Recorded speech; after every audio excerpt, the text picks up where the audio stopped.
A poeira ainda pairava sobre a trilha quando o xerife Tom Callahan chegou ao local do assalto.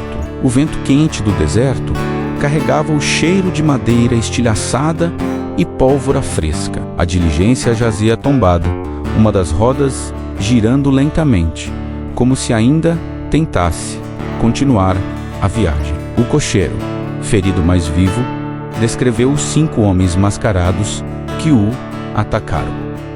Mas foi o líder que chamou a atenção. Um homem alto de ombros largos, usando um chapéu preto com uma fivela de prata e olhos cinzentos como aço. Callahan anotou tudo.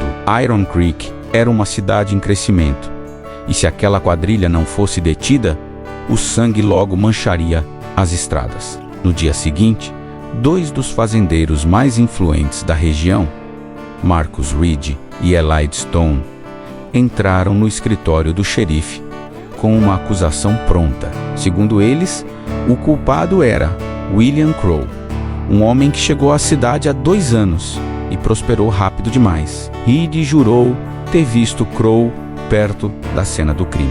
Stone acrescentou que o chapéu preto que ele sempre usava era idêntico ao descrito pelo cocheiro. Callahan conhecia Crowe.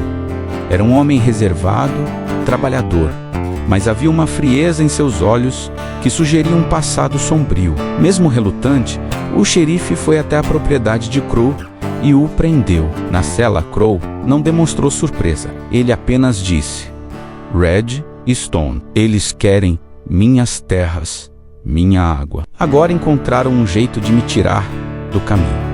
O julgamento foi um evento na cidade. A igreja, improvisada como tribunal, estava lotada. Reed e Stone testemunharam com uma confiança que parecia ensaiada. Mas o advogado de defesa de Crowe, o velho Josiah Blackwood, tinha um plano. Ele pediu que Reed descrevesse a fivela do chapéu de Crowe. Reed hesitou, dizendo que era redonda e brilhante. Naquele momento, Blackwood fez Crowe tirar o chapéu. A fivela era de prata, sim, mas em formato de ferradura, com as iniciais WTC código gravadas. A multidão murmurou. O advogado então revelou um detalhe crucial do depoimento do cocheiro, que a polícia não havia divulgado. A fivela do verdadeiro líder era em forma de escorpião. De repente, a porta da igreja se abriu com um estrondo. Era Jake Morrison, um dos empregados de Crowe, ferido e ofegante. Ele gritou: Xerife, pegamos um deles, um dos ladrões da diligência. O tribunal explodiu em caos. Jake continuou, dizendo que o homem estava escondido numa caverna nas terras de Crowe, ferido, com o dinheiro do roubo. Ele confessou tudo. O nome do verdadeiro líder ecoou pela igreja como um trovão.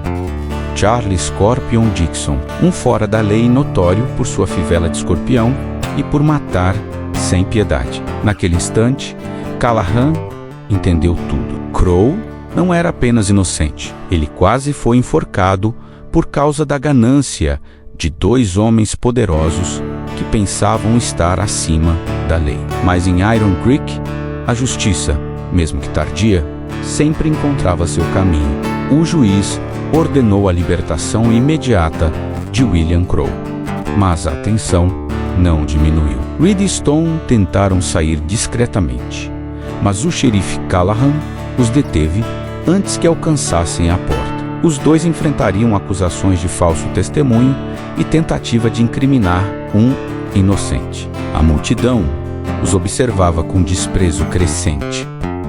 Iron Creek tinha pouca tolerância com covardes que usavam a justiça como arma.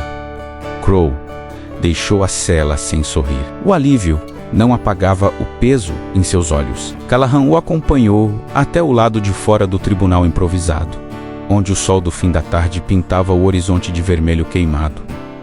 Você estava certo, disse o xerife. Eles tentaram te derrubar.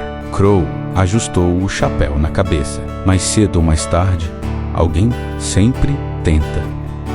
Jake Morrison, ainda pálido pelo ferimento, aproximou-se e entregou ao xerife uma bolsa com metade do dinheiro roubado. O bandido ferido está na minha carroça xerife, podemos levar até a cidade vizinha para entregar às autoridades federais. Callahan assentiu. A presença de Jake reforçava a inocência de Crow menos nenhum criminoso. Deixaria um empregado fiel arriscar-se assim para salvá-lo. À noite, a cidade estava inquieta. Ninguém falava abertamente, mas todos sabiam que Crow era um homem com um passado pesado. Sua frieza, sua precisão no olhar, sua postura sempre alerta, não eram típicos de um simples fazendeiro. E agora, que fora injustamente acusado, alguns temiam o que ele faria. Crow, porém, tinha outros planos. No rancho, o vento arrastava palha e poeira pelos currais. Crow caminhava calmamente, recolhendo algumas poucas coisas pessoais. Uma muda de roupa, munição, um cantil, uma carta dobrada, com cuidado. Jake o observava com preocupação. Vá embora, patrão. Crow não respondeu de imediato. Continuou guardando seus pertences na cela. Jake insistiu. Você não fez nada de errado. A cidade sabe agora. A cidade sabe o suficiente para ter medo, disse Crow por fim. E quando um lugar teme um homem, esse homem não tem mais lugar nele. Jake esfregou o rosto, frustrado. E eu? E o resto dos rapazes? O Senhor nos deu emprego, casa, comida. Não vai simplesmente partir. Crow parou. Olhou para o jovem como se quisesse gravar seu rosto na memória. Jake, você é bom. Melhor do que eu já fui. Permaneça bom. Esse rancho agora é terreno seguro. Para você e para quem quiser continuar. Como assim? Crow entregou-lhe um envelope. Jake abriu e seus olhos se arregalaram. A escritura do rancho? Você está me entregando tudo? Não a mim? Corrigiu Crow. A cidade, mais especificamente a igreja. Vai virar uma escola, um orfanato. Sei lá, algo melhor do que eu consegui fazer com ele. Jake ficou sem palavras. Crow colocou o pé no estribo. Você me salvou hoje. Isso basta. Antes que Jake pudesse argumentar, Crow partiu, cavalgando na direção das montanhas. Enquanto isso, Callahan levava o bandido capturado, Hank Mallory, um dos homens de Scorpion Dixon menos para ser interrogado. Mallory tremia de dor, mas seu olhar era ferino. Se acha que Dixon vai deixar isso barato, xerife, disse ele, cuspindo sangue. Ele volta, e quando voltar, vai querer os dois. Você e aquele Crow. Callahan se aproximou. Crow não tem nada a ver com vocês. Mallory gargalhou, tossindo. Tem tudo a ver, xerife. Crow já esteve do nosso lado. Ele conhece Dixon. Era tão bom de gatilho quanto o chefe, talvez até melhor. Callahan sentiu um frio subir pela espinha. Você está mentindo. Pergunte a ele, provocou o bandido. Se tiver coragem, aquilo mudou tudo. O xerife precisava encontrar Crow antes de Dixon Menos ou Iron Creek pagaria caro. Callahan reuniu 2 auxiliares e cavalgou noite adentro, seguindo as pegadas deixadas pelo cavalo cinza de Crow. O desfiladeiro das Montanhas Vermelhas era traiçoeiro à noite, mas o xerife seguia determinado. Em certos momentos, o vento parecia carregar consigo ecos de tiros antigos, menos como se o passado de Crow estivesse espalhado pelas pedras. Quando finalmente o alcançou, Crow estava sentado à beira de um penhasco, observando o céu. Não parecia surpreso ao vê-lo. Veio me trazer de volta? Perguntou Crow. Não, vim pedir a verdade. Crow permaneceu em silêncio por longos instantes. Então disse, meu nome, antes de ser William Crow, não importa. Vivi anos como pistoleiro. Trabalhei para gente pior do que Dixon. Matei por dinheiro. Matei por honra. Matei porque era a única coisa que sabia fazer bem. Callahan engoliu em seco. Abandonei aquele mundo. Quis construir algo limpo. Mas quando a cidade me olha, ela vê a sombra antes de ver O homem sempre vai ser assim. Você ainda é aquele pistoleiro? Perguntou Callahan. Crow lhe devolveu um olhar frio. Depende do que a situação exige. O xerife entendeu o recado e entendeu também o perigo. Dixon estava vindo e Crow era a única pessoa capaz de pará-lo. Mas a que custo? O silêncio do penhasco foi quebrado apenas pelo som distante de cascos. Não era um eco, era real. Callahan e Crow se levantaram ao mesmo tempo, sentidos aguçados. Do fundo do vale, 3 cavaleiros surgiram, silhuetas recortadas contra o luar. Dixon, murmurou Crow. Ele veio confirmar se o homem dele morreu. Ou se falou demais. Callahan colocou a mão no coldre. Podemos voltar para a cidade. Chamar reforços? Crow negou com a cabeça. Dixon não enfrenta cidades. Ele enfrenta homens. Ele veio atrás de mim. Os cavaleiros pararam a 20 metros. O da frente ergueu a voz menos grave, arranhada pelo deserto. Crow, ouvi dizer que você resolveu brincar de fazendeiro honesto. Charlie Scorpion Dixon desmontou o brilho de sua fivela, menos o escorpião prateado menos brilhou sob a lua. Seus olhos eram frios, calculistas, iguais aos de Crow, mas sem arrependimento. Não achei que me encontraria tão cedo, respondeu Crow, caminhando alguns passos à frente. Dixon sorriu. Meu rapaz, Malari foi capturado. E quando ele fala demais, eu costumo vir conferir quem é o responsável. Os dois se encararam como antigos irmãos de guerra. Callahan percebeu imediatamente. Havia história ali. Uma história profunda. Você deveria ter voltado, Crow, disse Dixon. Faltava alguém como você. Ainda falta.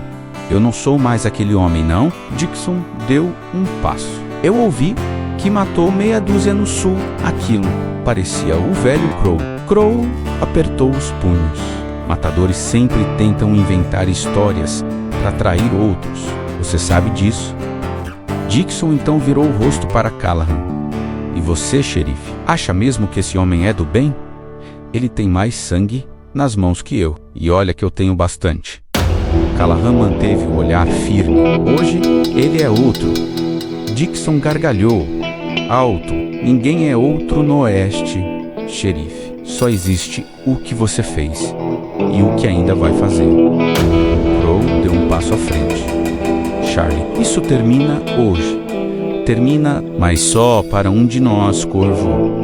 A tensão era quase palpável. Dixon afastou o casaco. A mão repousou sobre o cabo do revólver. Crow fez o mesmo. Callahan, percebendo que nada poderia impedir aquele duelo, apenas recuou. O vento soprou quente. Poeira subiu.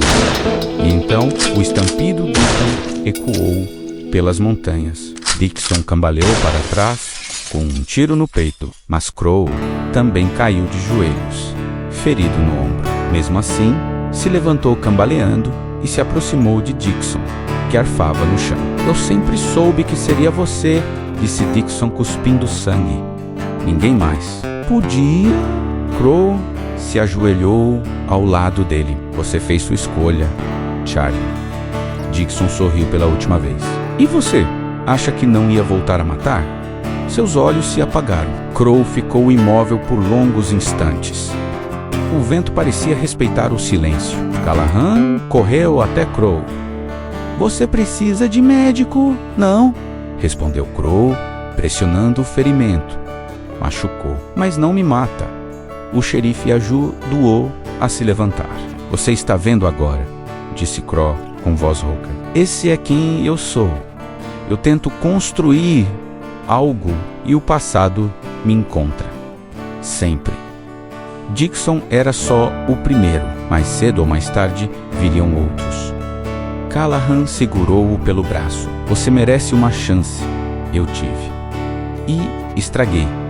Ele olhou para o horizonte. Iron Creek nunca vai estar segura enquanto eu estiver por perto. O xerife sentiu uma dor estranha no peito. E o que pretende fazer? Crow montou o cavalo. mesmo ferido. Sumir. Sumir de verdade desta vez. E Reed foi morto. Stone fugiu. Você teve algo a ver com isso? Crow ergueu os olhos frios, mas cansados. Reed colheu o que plantou. Stone apenas fugiu da própria sombra. Isso é tudo o que você precisa saber. Callahan queria questionar mais, mas percebeu que Crow já havia ido embora mesmo antes de partir. O pistoleiro virou o cavalo. Por um momento, o vento ergueu o casaco, revelando uma arma extra presa sob a sela, menos uma arma de matador profissional, velha, usada, mas extremamente bem cuidada. Crow olhou para trás uma última vez. Obrigado, xerife, por acreditar no homem, mesmo conhecendo o monstro, e partiu rumo às montanhas, desaparecendo na escuridão da madrugada como uma sombra que se recusa a ser vista pela luz. Callahan observou até o último som de cascos desaparecer. Alguns homens, pensou menos, carregam a justiça dentro de si, mesmo que a lei não aprove seus métodos. E talvez, só talvez, William Crow estivesse destinado a proteger o Oeste à sua maneira. Iron Creek acordou na manhã seguinte, com o vento soprando poeira e silêncio. Mas aquele silêncio não era medo, era respeito, o tipo de respeito que se tem por lendas. E a lenda de William Crow, o Corvo, estava apenas começando. Aviso personagens principais, menos um linha cada. Xerife Tom Callahan, 45 anos. Grisalho, roupas terrosas, rosto firme e cansado. William Crow, 38 anos, cabelo preto curto, roupas escuras simples, rosto frio e marcado. Charlie Scorpion Dixon, 40 anos, cabelo longo preto, jaqueta escura, rosto cruel. Jake Morrison, 30 anos, castanho, roupas de rancho, rosto honesto. Marcus Reed, 50 anos, ralo, veste de fazendeiro rico, rosto arrogante. Elijah Stone, 55 anos, grisalho, roupas escuras, expressão dura. Josiah Blackwood, 60 anos, branco, terno escuro, rosto atento. Hank Malari, 35 anos, cabeludo e sujo, roupa rasgada, rosto cruel. Agora se inscreva no canal e deixe o gostei se não vou atrás de tu, cabra.